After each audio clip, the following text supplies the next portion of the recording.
What's up, Enlisters? Today I'm going to be talking about, is Tunisia worth it?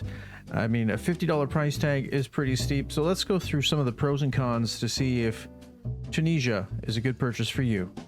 Let's get into it. All right, so what I want to go over here are the pros and cons of what I liked and disliked about Tunisia. So, you know, let's go through some of the pros first off. First thing is the maps are beautiful. I really enjoy the maps. There's a lot of buildings for those cat and mouse fights that I really enjoy.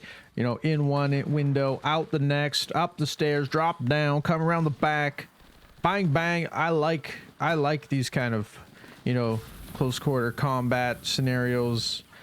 Just provides me a lot of fun, and I like, you know, getting inside people's heads.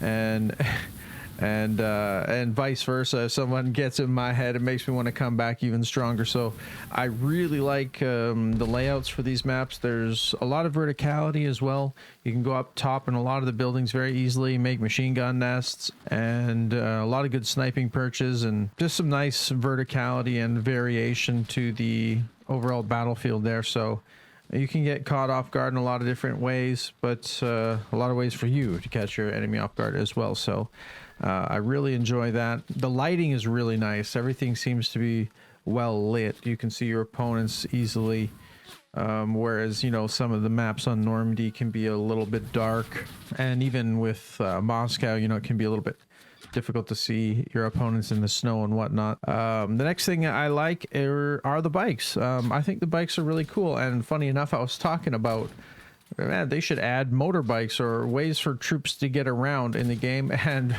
sure enough, on the next patch they did, and the next campaign rather, they did, and it's really nice to see. And I really feel like Gaijin is doing a great job with this game. I feel like they're listening to their community, and they're adding in a lot of great stuff. Speaking of some other new mechanics and things, adding in a shovel. Okay. I like the shovel. I mean, why not? Is it great? Not really. But does it hurt the game? No. Does it add the possibility for some unique scenarios to happen? Absolutely. And I think that's fantastic that they add some new mechanics in the game. I mean, when have you ever seen transforming the earth in a shooter before?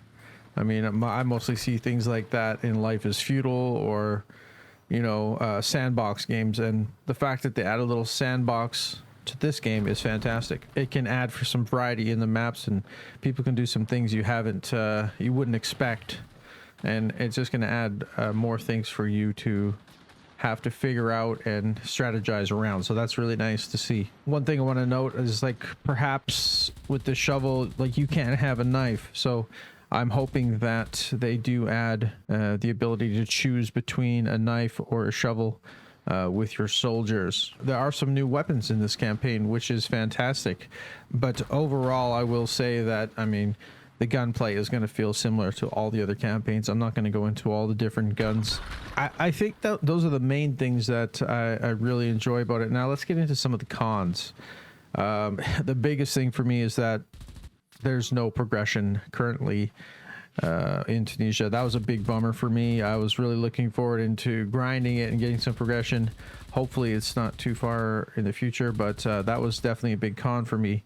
It basically felt like I was buying nothing for my $50, and which brings me to my next con. $50. I mean, that isn't cheap, and they've already gotten us for $50 in Berlin, and now they get $50 again, and you know, we're slaves to the snail. But you know, as a content creator, you got to get out there and pay that $50. So you can get in there and show your audience what is out there. And also, I'm a big fan of the game. So for me, dropping $50, yeah, it kind of sucks. But hey, honestly, I like the game and I like supporting it. So that's fine by me. But I know for a lot of people's $50 is definitely a deterrent. My next con, I kind of talked about it before, is there's no knives. in the game, and with all this close quarter combat, a knife would be absolutely wonderful. So I'm hoping they do add the option to pick knife or shovel in your loadout, because the shovel, it is like a 2-hit kill. It's kind of along the same lines as a gun bunt, so yeah, hoping they add knives back. It's also a little bit slower than a knife, and a gun bunt is a little bit slower than a knife as well, so hoping they add those back in. So maybe some kind of saber or desert sword, something like that would be nice to see. Bring me to my next con. I feel like there are a lot of bots in the game right now. I don't think too many people have bought their way into Tunisia. So I think the player base is quite small at the moment, and the games do feel a little lackluster just because of the amount of bots that are in there. I could be wrong. Let me know what you guys think about that in the comments there. But yeah, my next con is the tanks and planes are pretty lackluster. None of the planes have any bombs. They're just heavily armed with machine guns for spraying the ground, and that's about it. Nothing too fantastic there. I mean, even the starting planes in Moscow have bombs or rockets or something. So I wish there was something like that. But yeah, there's not really any plane gameplay right now. Or there are 2 planes, and to be honest, they're pretty cool. I'd like to fight other planes with them, but no one's really flying because you can't bomb the ground troops. There's nothing really to fight over in the sky right now. And the next con is definitely the tanks. The tanks are cool, don't get me wrong, but right now, like the M4, it's just a tank buster. It doesn't have any machine gun on it, and it doesn't have any HE shells either, so it's just strictly meant for killing the Grant. That's really all it's for. The reload on it is very slow, so you can't really pressure ground troops with it, making the tank gameplay, especially for Axis, extremely lackluster. It's pretty good for the Allies though. The Grant is really nice. It's got 2 machine guns on it. Is that 2 machine guns? 1? I don't know. I think there's 2. Maybe someone tell me. But it also has 2 cannons on it and HE shells. So I mean, this thing's a little beast for a starting tank. It's really fun to play, actually. Your tank gameplay is a little limited at the moment, especially for Axis. My next con is there are a couple different maps here, but they kind of all look and feel the same. It's just kind of like that, like suburban market feel or suburban neighborhood feel. There's not a lot of destruction on any of the buildings. All the buildings feel kind of new. Yeah, I kind of wish there was a little more variety on the map layouts. They are beautiful, don't get me wrong, but I've kind of felt like I was just playing the same map over and over. And the last con that I can think of is you can't earn bronze orders while you're playing right now. So anytime you play in this campaign, it honestly just feels a little bit like a waste of time. No bronze orders, no progression.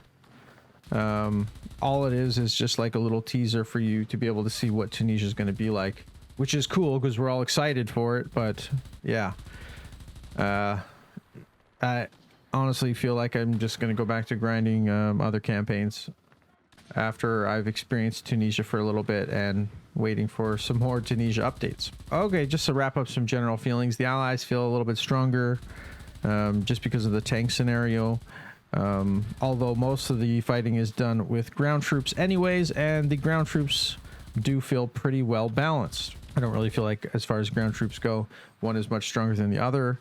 The bikes, the Axis side gets an mounted MG34, and the reload time on it is a little bit longer, actually noticeably longer than the Bren on the Ally side. The Bren on the Ally side has a smaller clip, but it reloads almost instantly. So I kind of really like the Bren, the Allied bike. But the MG34 has a bigger clip, and of course that is why the reload time is longer. But other than that, the bikes feel pretty similar. They're fun to kind of drive off on the side and snipe people as they're running across the bridge or running to the objectives. That's one thing with the bikes. You really have to position well for them, or you're pretty much just die. You can't go anywhere near any other troops with the bike. They don't really provide you any source of cover. In fact, they kind of make you a bigger target. So definitely meant to be played on the side and used to drive to make some Chad rallies for your teams. Other than that, I do like the bikes though. They're a nice addition. They don't feel overpowered. They feel balanced. I just kind of wish I could drive over people more with them. One thing I will say a bit about the bike though that wasn't that great is the handling. The bike's handling feels a bit, I don't know, not too responsive. I guess it's realistic. So should you get Tunisia? Well, honestly, if you plan on getting Tunisia anyways, go ahead and get it now. What's the difference, right? There's no difference. The only difference is you can get in and get some experience on the map and the campaign before other people. So, I mean, that's one reason to get it. If you're a fan of the game, you can get it. But if you're looking for progression and lots of new content, well, there's not a ton right now. So if that's what you're waiting for, you're best to hold off and wait. So I hope this video was helpful for you in making your decision in whether you should pick up Tunisia now or wait a little bit for it, or wait for the full release and just get it for free. So up to you guys. Hopefully this was helpful in making your decision, and we'll see you in the next video.